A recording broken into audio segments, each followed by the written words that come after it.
You check your banking app, one account, maybe $340 in it, paydays in 4 days, and you're already doing math in your head about whether you can afford groceries this week. Sound familiar? Here's the thing. That single account setup isn't just inconvenient. It's actually one of the biggest reasons people stay stuck financially, no matter how much they earn. Because millionaires don't just have more money than you. They organize it completely differently. And that difference alone might explain more about the wealth gap than their salary ever could. My name is Daniel, and I spend way too much time thinking about why two people making the exact same income end up in completely different financial places 10 years later.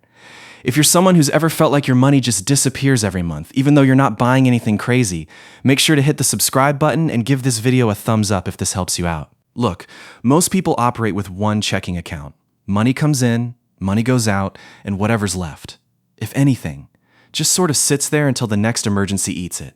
And here's what most people don't realize. That setup isn't neutral. It's actively working against you. A study referenced by behavioral economists at institutions like Common Sense Lab found that when people separate their money into distinct, labeled accounts, they save significantly more than when it's all pooled together, even when the total dollar amount available is identical. Same money, different structure, completely different outcome. Now, you might be thinking, okay, but I don't have millionaire money to spread across accounts. And I get it. But this isn't about having more money first.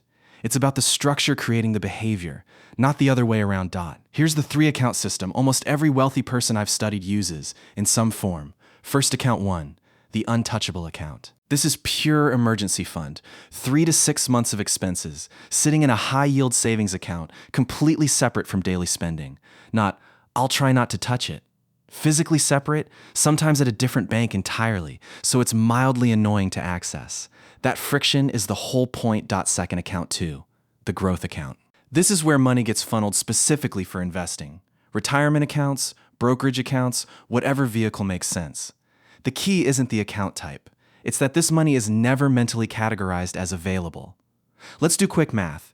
If you automatically move just $200 a month into this account starting at age 25, invested at an average 8% return, by 65, that's over $700,000. Not because you got lucky, because the money physically never touched your spending account.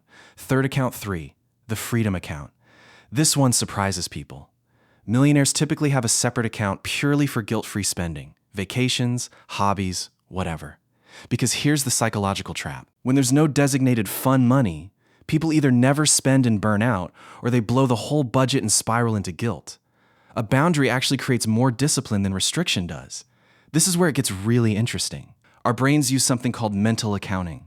We treat money differently depending on which mental bucket we think it's in, even though a dollar is a dollar. The problem is, if you only have one account, your brain has one bucket for everything. Rent, food, emergencies, fun, future you. Everything competes for the same mental space. And short-term wants almost always win against long-term goals when they're fighting in the same arena. By physically separating accounts, you're not adding complexity. You're removing decision fatigue. You're not deciding should I save or spend every single day. The structure already decided for you. I talked to someone who paid off $40,000 of debt, not by earning more, but purely by switching from one account to this 3-account system. Nothing else changed. Same income, same job. She told me, I stopped fighting myself every day because the money was already somewhere else before I could touch it. That's the whole mechanism in one sentence. So here's exactly what to do this week. Number 1, open a high-yield savings account at a completely different bank than your checking. That friction matters. Number 2, automate a transfer, even if it's just $50, the day after payday, before you see the money in your main account. Number 3, create that third freedom account, even with a small amount, so guilt-free spending has an actual home instead of bleeding into everything else. Look, this isn't about having millionaire money. It's about building a millionaire structure now, so that when the money does grow, it already has somewhere smart to go. Most people wait until they have more money to get organized. Millionaires get organized first, and the money follows.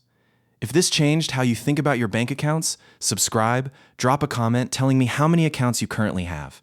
I read every single one, and I'll see you in the next video.